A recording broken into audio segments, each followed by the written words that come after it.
صل عليه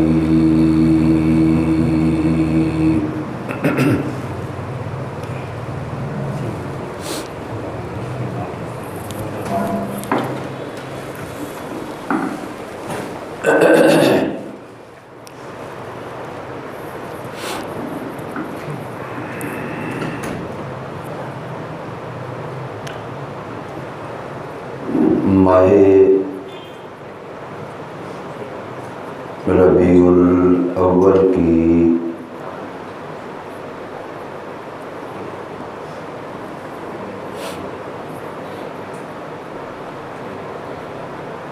آمد کے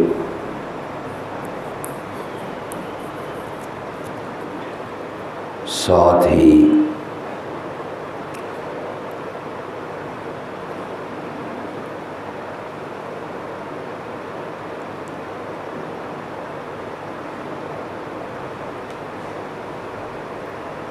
اس مہینے کی مناسبت سے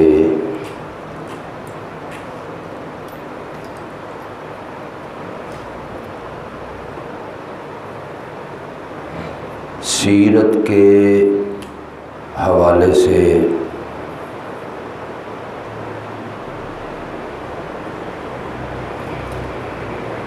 آپ کی حیات طیبہ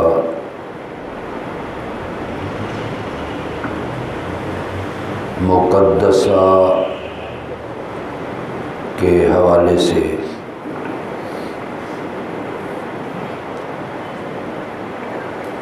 ہر مکتبہ فکر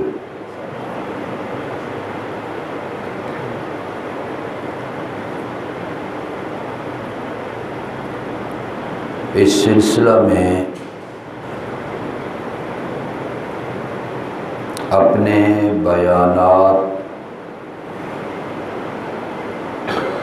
اور تقاریر کا اکثر حصہ اسی عنوان اور موضوع پر صرف کرتا ہے۔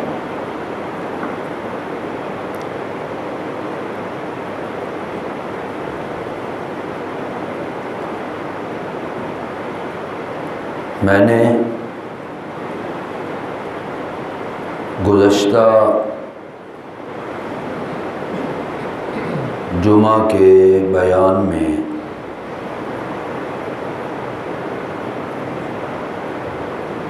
یہ عرض کیا تھا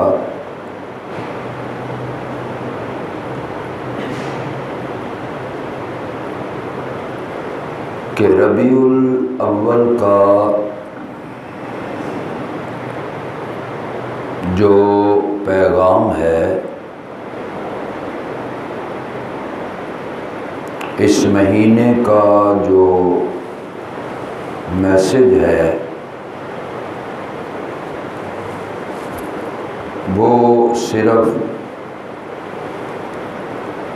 ایک ہی پیغام ہے کہ ہم مسلمان اپنی زندگی کے تمام پہلوؤں میں اور تمام گوشوں میں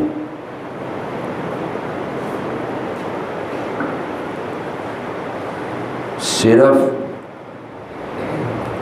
ایک ہی شخصیت اور ایک ہی ذات کو اپنا مرکز اور محور بنائیں، عمل کے میدان میں، اطاعت کے میدان میں، کہ ہمارا ہر عمل، ہمارا ہر کام دنیاوی ہو یا دینی ہو، وہ مکمل طور پر آپ صلی اللہ علیہ وسلم کے نقش قدم کے طریقے پر ہو جیسے ہم ان کے ساتھ محبت اور عقیدت کا اظہار کرتے ہیں، اسی طرح وہ ہمارے ہر کام میں واجب الاطاعت ہیں، اور ہم اپنے دنیا کے ہر کام میں انہی کی زندگی کو مشعل راہ بنائیں اور انہی کے نقوش قدم جو ہیں وہ اپنی رہنمائی کے لیے کافی سمجھیں، اور کامیابی اور کامرانی کے لیے ان کے فرمودات اور تعلیمات کو سنگ میل سمجھیں، اور جنت میں داخلہ حاصل کرنے کے لیے صرف ایک ہی آپ کی ذات ہے کہ اگر ہم نے ان کی اطاعت کر لی تو اللہ تبارک و تعالی جنت میں ان کا پڑوس اور رفاقت نصیب فرمائیں گے۔ آپ نے فرمایا تھا من احبنی فقد اطاعنی، جس نے میرے ساتھ محبت کا دعویٰ کیا ہے فقد اطاعنی، اس نے میری اطاعت کی، محبت کے ساتھ اطاعت ہے، اور فرمایا ومن اطاعنی کان معی فی الجنہ، اور جس نے میری اطاعت کی وہ میرے ساتھ جنت میں ہوگا۔ یہ ہے ربیع الاول کا پیغام اور میسج۔ اگر ہر بندہ اس پیغام پر عمل کرنے لگ جائے اور اس پیغام کو گلیوں میں، محلوں میں، سڑکوں پر، شہروں میں، قصبوں میں، دیہاتوں میں، اپنی مساجد میں، دینی مراکز میں، اپنے گھروں میں یا گھروں سے باہر، دکان پر یا کسان اپنی اس زرعی زمین پر، ملازم اپنی ملازمت پر، اور مزدور اپنی مزدوری پر، جو جہاں بھی ہو وہ یہ سمجھ لے کہ میرے لیے قابل اتباع اور واجب الاطاعت اگر کوئی ذات ہے تو وہ امام الانبیاء جناب محمد الرسول اللہ صلی اللہ علیہ وسلم کی ذات ہے۔ ان کے علاوہ میرے لیے کوئی اور واجب الاطاعت۔ یہ تو میں نے تمہید میں، بنیاد میں ایک بات کہہ دی۔ اب وہ جس کی شخصیت اور جس کی ذات واجب الاطاعت ہے اور جس کی اطاعت کو اللہ اپنی اطاعت کہتے ہیں، من یطع الرسول فقد اطاع اللہ، جس نے میرے رسول صلی اللہ علیہ وسلم کی اطاعت کر لی فقد اطاع اللہ، تو تحقیق اس نے کس کی اطاعت کی؟ اللہ کی اطاعت کی ہے۔ رسول کی اطاعت میں اللہ کی اطاعت ہے، اور رسول کی نافرمانی میں اللہ کی نافرمانی ہے۔ اگر ہم نے رسول کو ناراض کیا تو اللہ ناراض ہے، اور اگر ہم نے اپنے رسول کو راضی کر لیا تو اللہ بھی راضی ہے۔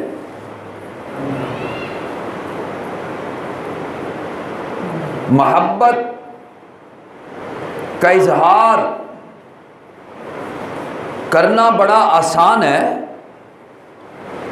یہود و نصارہ، یہ اہل کتاب، ان کے اندر سب سے بڑی بیماری یہ تھی کہ یہ محبت کا بڑا اظہار کرتے تھے کہ ہمیں حضرت عیسیٰ علیہ السلام سے بڑی محبت ہے۔ یہودی کہا کرتے ہمیں حضرت عزیر سے بڑی محبت ہے، اور ہم اللہ کے محبوب ہیں، ہم اللہ کے قریبی ہیں، اللہ ہمیں جنت میں داخل کرے گا، جنت ہماری ہے۔ وَقَالُوا لَن يَدْخُلَ الْجَنَّةَ إِلَّا مَنْ كَانَ هُودًا أَوْ نَصَارَىٰ، جنت میں سوائے یہودیوں اور عیسائیوں کے کوئی داخل نہیں ہوگا، یہ ان کے جو زام اور ان کے یہ فرسودہ خیالات تھے وہ کس وجہ سے تھے؟ وہ صرف اور صرف محبت کی وجہ سے کہ ہمیں ان کے ساتھ محبت بڑی ہے، لیکن یہ پرلے درجے کے نافرمان لوگ تھے۔ نہ انہوں نے حضرت عیسیٰ علیہ السلام کی مانی، نہ یہودیوں نے حضرت عزیر علیہ السلام کی مانی، نہ اپنے انبیاء اور رسولوں کی بات مانی، نافرمانی کرتے رہے، روح گردانی کرتے رہے۔ کتاب ہاتھوں میں آ گئی لیکن اس میں عمل نہ کیا، پیغمبر تعلیم دیتے رہے، ان کی تعلیموں کو پسے پش ڈالتے رہے، اور محبت کے میدان میں ان کے سر آسمانوں پہ لگتے تھے۔ تو اللہ پاک نے ان کے بارے میں کیا فرمایا؟ یہ پرلے درجے کے گناہ گار اور یہ گمراہ لوگ ہیں، پرلے درجے کے لوگ ہیں جن پہ اللہ پاک کا عذاب نازل ہوگا، دنیا میں بھی نازل ہوا، آخرت میں بھی ذلیل اور رسوا ہوں گے۔ تو اللہ نے اپنے آخری پیغمبر کی اس آخری امت کو یہ بتایا کہ تم بھی کہیں ان کے نقش قدم پہ نہ چل پڑنا، یہود و نصارہ کے۔ قل ان کنتم تحبون اللہ فاتبعونی، یہ سورہ آل عمران کی آیات ہیں، اور اس سورہ آل عمران میں اللہ نے نصارہ اور عیسائیوں کا ذکر کیا ہے، اس نجران کے وفد کا ذکر کیا ہے جو عیسیٰ علیہ السلام کو خدا مانتے، عیسیٰ علیہ السلام کو اللہ کا بیٹا مانتے، عیسیٰ علیہ السلام کو الہ اور معبود مانتے، عیسیٰ علیہ السلام کو اللہ ہی میں سے مانتے، نور من نور اللہ مانتے تھے۔ یہ آپ سے مناظرہ کرنے آئے تھے۔ اللہ پاک نے اس وفد نجران کو جو جواب اللہ نے اپنے پیغمبر کو سکھائے، اور سورہ آل عمران کی 83 آیات میں ان عیسائیوں کو مسقط جواب دے دیے۔ درمیان میں اللہ نے اپنے آخری پیغمبر کی امت کو بھی خطاب کیا۔ اللہ نے فرمایا یہود و نصارہ کے راستے سے بچتے رہنا۔ قل، میرے پیغمبر اپنے امت کو بتا دو، ان کنتم تحبون اللہ، اگر تم یہ دعویٰ کرتے ہو کہ اللہ کے ساتھ تمہیں بڑی محبت ہے، اللہ تمہارے ساتھ بڑا محبت کرتا ہے، تم محب بنے ہوئے ہو، محبوب بھی بنے ہوئے ہو، تو پھر یاد رکھنا فاتبعونی یحببکم اللہ، اگر میری اطاعت کرو گے تو اللہ تم سے محبت کرے گا، اور اگر میری اطاعت نہیں کرو گے تو تم اپنے اس دعوے میں کیا ہو جاؤ گے؟ جھوٹے ہو جاؤ۔ وہ پیغمبر اتنا قابل قدر ہے جس کی اطاعت کے لیے ہمیں کہا جا رہا ہے، جس کی فرما برداری کے لیے ہمیں حکم دیے جا رہے ہیں۔ ما آتاکم الرسول فخذوہ وما نہاکم عنہ فانتہوہ۔ اللہ کہتے ہیں میرا آخری پیغمبر، اس کی اتھارٹی کیا ہے، اس کا منصب کیا ہے؟ فرمایا اس کا منصب میں تمہیں بتاتا ہوں، اس کی عزت اور عظمت میں تمہیں بتاتا ہوں۔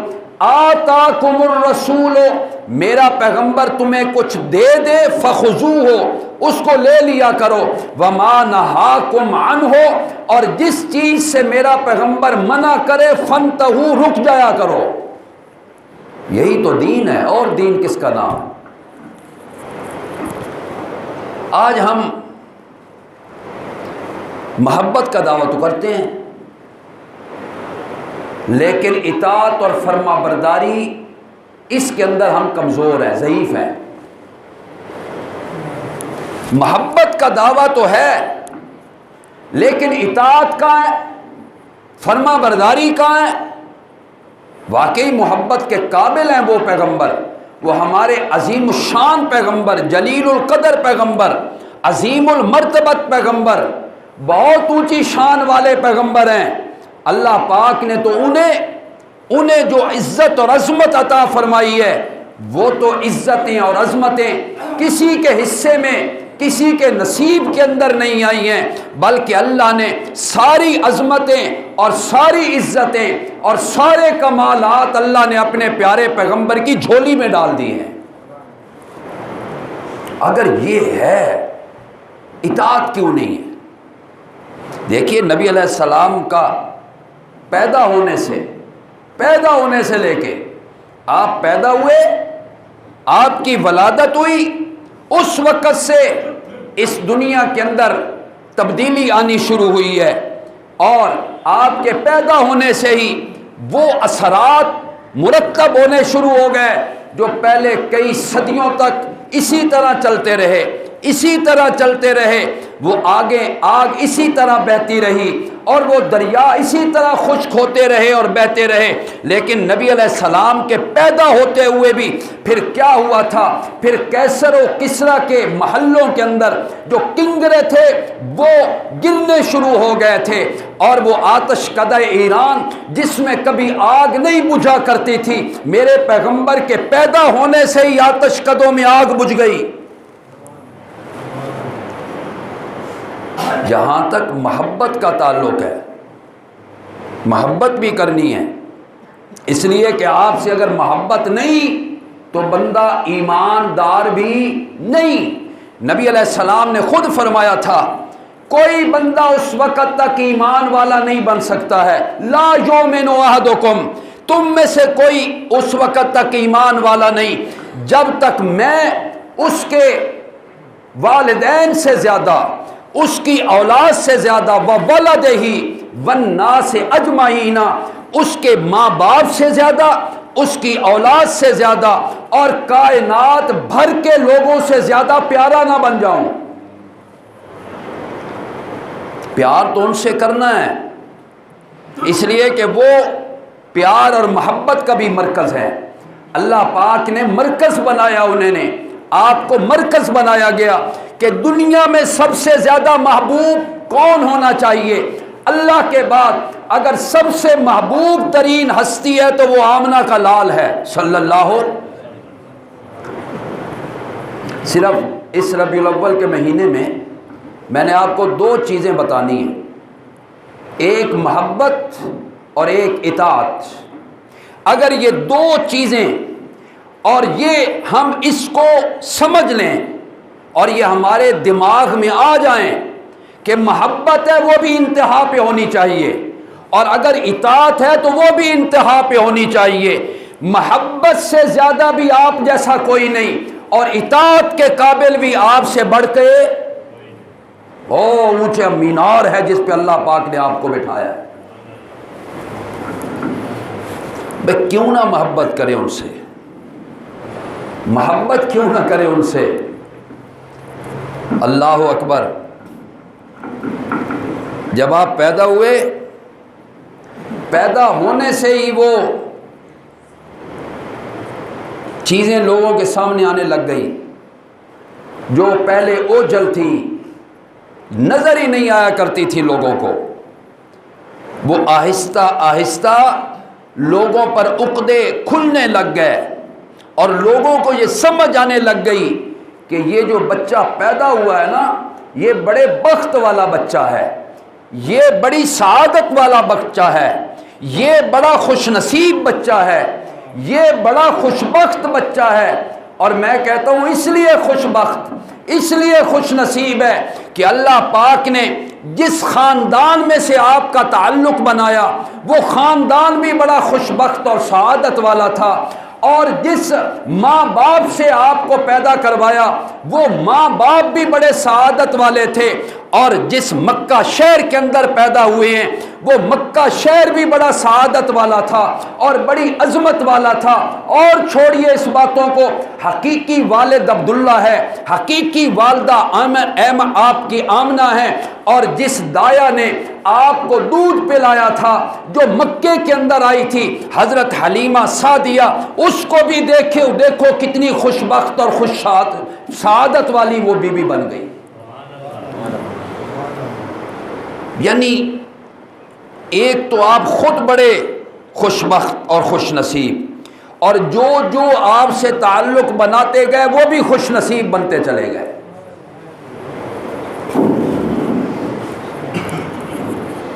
اور جب نام رکھنے کی باری آئی، کتنی خوش نصیبی ہے آپ کی، اور کتنی خوشبختی ہے آپ کی، اور کتنی سعادت مندی ہے آپ کی کہ نام بھی وہ رکھا گیا جو آپ سے پہلے کسی بچے کا نہیں رکھا گیا۔ پھر محبت نہ کی جائے تو پھر بندہ کیسے مسلمان ہو سکتا ہے اور ایمان والا بن سکتا ہے؟ اور نام رکھا آپ کے دادا نے، عبد المطلب نے،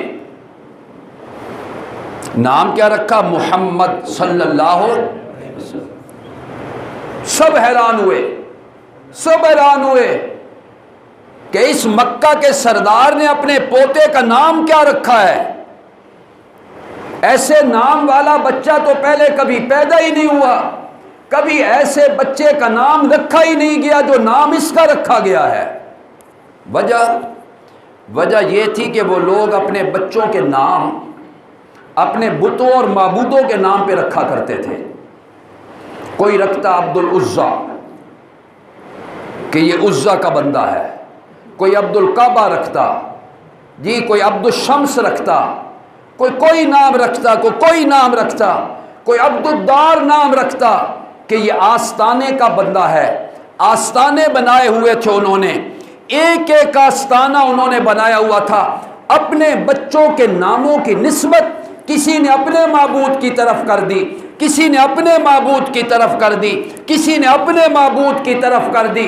لیکن قربان جائیے، جب آپ پیدا ہوئے نام آپ کا بھی رکھا جا سکتا تھا، کوئی نام آپ کا حرف رکھ دیتا وہ بھی نام رکھا جاتا تھا، لیکن اللہ پاک نے خود سے عبد المطلب کے دل میں القاء کیا۔ یہ نام عام نام نہیں تھا، یہ اللہ کی طرف سے القاء ہوا عبد المطلب کے دل میں کہ نام وہ رکھ کہ جو اسم با مسمہ ہو، نام رکھ تو محمد تاکہ سارے اس کی تعریفیں کرنے والے ہوں۔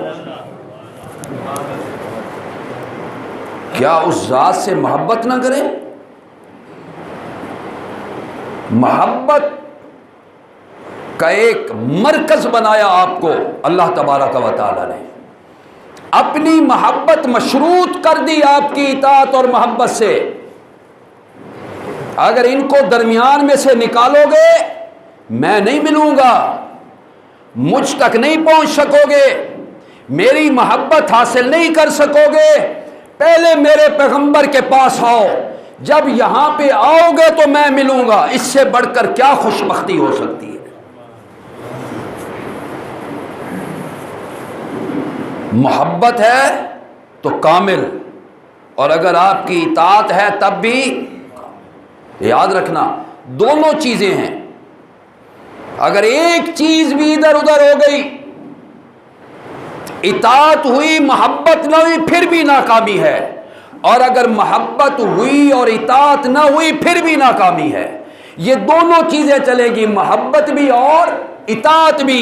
ان دو چیزوں کے اندر جنت بھی ملے گی، ان دو چیزوں میں رب کی رضا بھی ملے گی، ان دو چیزوں میں پھر قیامت والے دن آپ کی شفاعت بھی ملے گی، ان دو چیزوں میں حوض کوثر سے جام بھی ملے گا، ان دو چیزوں سے آپ کی زیارت بھی حاصل ہوگی، ان دو وجہوں سے جنت میں نبی کی رفاقت بھی حاصل ہوگی۔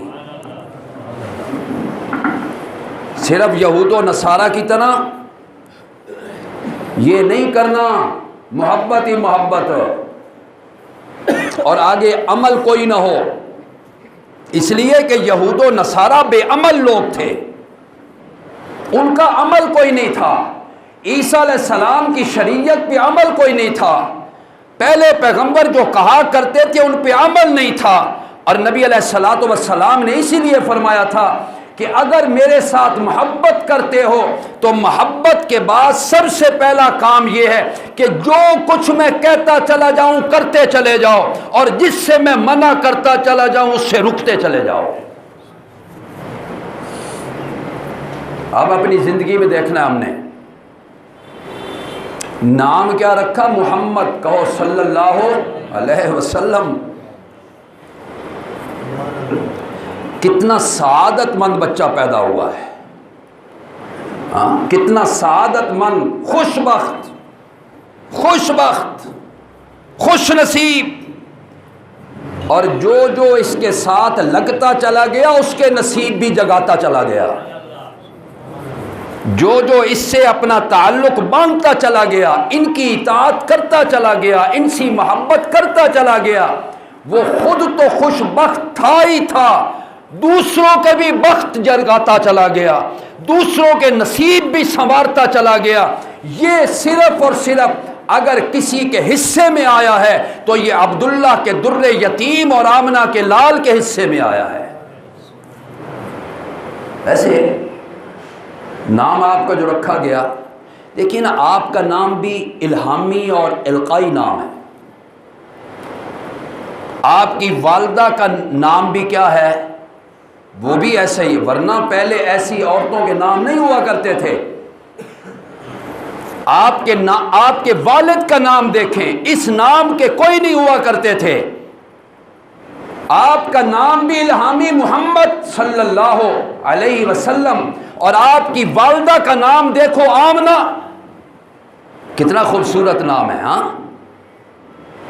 امن سے، سلامتی سے، امن سے، سلامتی سے، کیا مطلب ہے؟ آپ کی دایا کا نام حلیمہ، کتنا خوبصورت نام ہے۔ آمنہ امن کی دائیا ہے، اور وہ حلیمہ حلم سے ماخوذ ہے۔ کیا مطلب ہے؟ آپ آمنہ کی گود سے امن کا پیغام لے کے آئے، اور آپ حلیمہ کی گود سے حلم اور صبر کا پیغام لے کے آئے۔ یہ ہوتے ہیں الہامی نام۔ وہ نام ایسے رکھا کرتے تھے لوگ، لیکن آپ کے جو ارد گرد سارے ہیں نا، ان کے نام بھی بڑے زبردست ہیں، اس لیے کہ وہ شرکیہ نام رکھا کرتے تھے، وہ شرکیہ نام رکھا کرتے تھے، اپنے ناموں کی نسبت کسی اور کی طرف کیا کرتے تھے، اور نبی پاک صلی اللہ علیہ وسلم ان ناموں کو تبدیل کر دیا کرتے تھے۔ آپ فرمایا کرتے تھے کہ بچے کے نام کی نسبت کسی غیر کی طرف نہیں ہونی چاہیے، بلکہ نام کی نسبت اللہ کی طرف ہونی چاہیے۔ چونکہ بیٹا اللہ نے دیا ہے تو بیٹے کے نام کی نسبت بھی اللہ کی طرف ہو۔ آپ کو دو نام بڑے پسند تھے، پتہ ہے آپ کو؟ عبداللہ اور عبد الرحمن، ان دو ناموں کو آپ بہت پیار سے دیکھا کرتے تھے۔ چونکہ عبداللہ میں بھی نسبت کس کی طرف ہے؟ اللہ کی طرف، اللہ کا بندہ۔ عبد الرحمن میں نسبت اللہ کی طرف ہے، رحمان کا بندہ۔ آپ نے فرمایا یہ بیٹا تجھے عزا نے تو نہیں دیا، یہ بیٹا تجھے منات نے تو نہیں دیا، یہ بیٹا تجھے لات نے تو نہیں دیا، یہ بیٹا تجھے سورج نے تو نہیں دیا، یہ بیٹا تجھے کسی آستانے والے نے تو نہیں دیا، یہ بیٹا رب نے دیا ہے، تو اس کے نام کی نسبت بھی رب کی طرف کر۔ اگر کوئی آج نام عبد الرسول رکھ دے، عبد الرسول، ایک ہے عبداللہ اور ایک ہے عبد الرسول یا عبد النبی، یہ غلط نام ہو جائے گا۔ رسول نے نہیں دیا، نبی نے نہیں دیا، کسی ولی نے نہیں دیا، علی نے نہیں دیا، اور کسی بزرگ نے نہیں دیا، کسی بڑے یا چھوٹے نے نہیں دیا۔ یہ علی بخش نہیں ہے، یہ اللہ بخش ہو سکتا ہے، خدا بخش ہو سکتا ہے۔ جب بخشا خدا نے ہے تو نسبت کس کی طرف ہونی چاہیے؟ بولو، اللہ کی طرف۔ نام بھی شرکیہ نہیں رکھنے چاہیے۔ اللہ اکبر، اللہ اکبر۔ جہاں تک محبت کا تعلق ہے، او بلند مینار پہ اللہ نے فائز کیا۔ جس کی تعریف کی جائے اسے کیا کہتے ہیں؟ محمد صلی اللہ۔ ایک معنی تو یہ ہے کہ جس کی تعریف کی جائے، لیکن ایک بات آپ کو سمجھا دوں کہ تعریف تو سب کی ہوتی ہے، معنی یہ بھی ٹھیک ہے، غلط معنی نہیں ہے، لیکن اس معنی میں وہ جامعیت نہیں ہے، اور اس معنی کے اندر وہ چاشنی نہیں ہے۔ جو چاشنی میرے پیارے پیغمبر کے نام کے اندر ہے، محمد کے اندر صلی اللہ علیہ وسلم۔ تعریف تو چاند کی بھی کی جاتی ہے، تعریف تو سورج کی بھی کی جاتی ہے، تعریف تو اولیاء کی بھی ہوتی ہے، تعریف تو اتقیاء کی بھی ہوتی ہے، تعریف تو کسی ہنر والے کی بھی ہوتی ہے، تعریف تو کسی اچھے انسان کی بھی ہوتی ہے، کسی خوبصورت کی بھی انسان تعریف کر لیتا ہے، لیکن نبی علیہ السلام کے نام کا معنی وہ کریں کہ جیسے آپ کی ذات میں کوئی شریک نہیں، آپ کے نام کے معنی میں بھی کوئی شریک نہیں۔ کیوں بھائی، آپ جیسا کوئی ہے؟ اور بولو، آپ جیسا کوئی ہے نہیں۔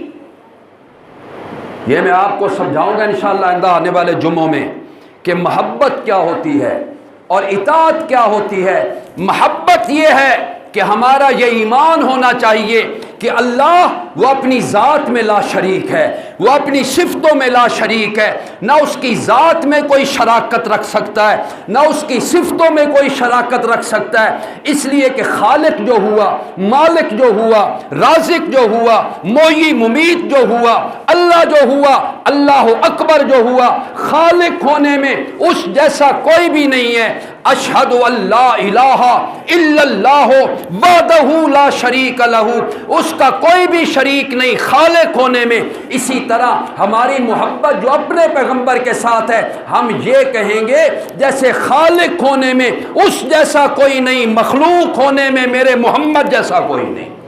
کہہ دو صلی اللہ ہو۔ کوئی ہے ان جیسا؟ بولو، ہے ہی کوئی نہ۔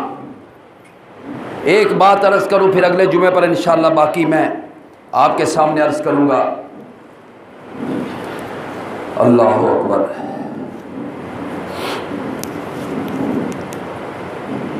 آپ کو اللہ نے جو کمالات عطا کیے،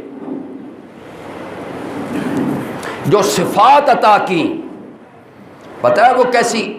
محمد کا معنی یہ ہے صلی اللہ علیہ وسلم کہ جس میں اللہ نے سارے کمالات، سمجھیے گا بات، سارے کمالات، جتنے کمالات اللہ پہلے لوگوں کو دے چکا اور جتنی فضیلتیں اللہ پاک پہلے لوگوں میں تقسیم کر چکا، چاہے وہ فضائل اور کمالات اور اوصاف اور خوبیاں 1,24,000 کم و بیش پیغمبروں کو جو اللہ نے عطا فرمائی تھی، فضیلتیں اور کمالات، معجزات اور دلائل و براہین جو اللہ نے پہلے پیغمبروں کو عطا کیے تھے۔ کیا مطلب؟ سمجھانے کی کوشش یہ کر رہا ہوں، اللہ نے پہلے نبیوں کو معجزے بھی دیے، کتابیں بھی دیں، کسی کو توریت دی، کسی کو انجیل دی، کسی کو زبور دی، کسی کو معجزے دیے، کسی کا تخت ہواؤں پہ اڑتا ہے، کسی کا ہاتھ شیشے کی طرح روشن ہو جاتا ہے، کسی کے ہاتھ کی چھڑی سانپ بن جاتی ہے، کسی کے ہاتھ میں لوہا آتا ہے تو نرم ہو جاتا ہے، کسی کے ہاتھ میں یہ دیا کہ وہ بیمار کے اوپر پھیرتا ہے تو بیمار تندرست ہو جاتا ہے، مردے کو زندہ کرنا چاہتا ہے اللہ مردوں کو زندہ کر دیتے ہیں۔ بڑے بڑے کمالات اللہ نے پہلے پیغمبروں کو عطا کیے، محمد اس کو کہتے ہیں کہ یہ سارے کمالات جمع کر کے اللہ نے ایک محمد بنا دیا صلی اللہ ہو۔ وہ سارے کمالات جو سارے نبیوں کو عطا کیے گئے تھے، وہ سارے کمالات رب نے اٹھائے اور اٹھا کے آپ کی جھولی میں ڈال دیا۔ آپ کے پاس پھر ید موسیٰ عیسیٰ بھی موجود تھا، پھر آپ کے پاس عصائے موسیٰ بھی موجود تھا، پھر آپ کے پاس وہ معجزات بدرجہ اتم موجود تھے جو معجزات پہلے پیغمبروں کو ملے تھے، اللہ نے کامل اکمل کر کے اپنے آخری پیغمبر کو عطا فرما دیے۔ اس کو کیا کہتے ہیں؟ محمد۔ کہہ دو صلی اللہ ہو۔ وہ ایک فارسی کا شعر ہے، سنتے رہتے ہیں آپ، حسن یوسف، حسن یوسف دم عیسیٰ ید بیضا داری۔ کوئی شک نہیں ہے یوسف بڑا حسین تھا، حسن یوسف کوئی شک نہیں ہے۔ قرآن نے حسن یوسف کا تذکرہ کیا ہے۔ وہ شاعر کہتا ہے حسن یوسف مانتا ہوں، ید عیسیٰ مانتا ہوں، بیزاداری بھی مانتا ہوں، سارے معجزات رب نے پہلے پیغمبروں کو عطا کیے، لیکن دوسرے جملے میں کیا کہتا ہے شاعر؟ کہتا ہے آنچ خوبا ہمادارن، آنچ خوبا ہمادارن، یہ ساری خوبیاں آپ سے پہلے سارے پیغمبروں کو عطا ہوئی تھی، تو تنہا داری، آیا تو اکیلا تھا اور ساری خوبیاں اور کمالات لے گیا۔ بولو ساری خوبیاں اور کمالات لے گیا۔ حسن یوسف، دم عیسیٰ، ید بیزاداری، آنچ خوبا ہمادارند تو تنہا داری۔ ایک طرف دیکھوں 1,24,000 پیغمبر نظر آتے ہیں، اور دوسری طرف دیکھوں تو اکیلا محمد نظر آتا ہے، سارے پیغمبر مل کے بھی تیرے مقابلہ کرنے کی جرت نہیں کر سکتے ہیں۔ یہ ہمارے پیغمبر ہیں جن کی پیدائش ہوئی ہے ربیع الاول کے مہینہ میں۔ میں آپ کے ذہنوں کو الجھانا نہیں چاہتا کہ آپ کی پیدائش کی تاریخ میں اختلاف ہے۔ اگر پڑھے لکھے حضرات بیٹھے ہیں، آپ ان ریاضی دانوں اور ان مورخوں کے بارے میں پڑھیں جنہوں نے ریاضی اور اس کا حساب لگا کر نبی علیہ السلام کی پیدائش کا دن اخذ کیا اور لکھا ہے۔ اکثر جو مورخین ہیں، سیرت نگار، جنہوں نے سیرت کی کتابیں لکھی ہیں، وہ آپ کی پیدائش کا دن تاریخ 9 ربیع الاول وہ بتاتے ہیں کہ یہ آپ کی ولادت اس تاریخ کو ہوئی ہے۔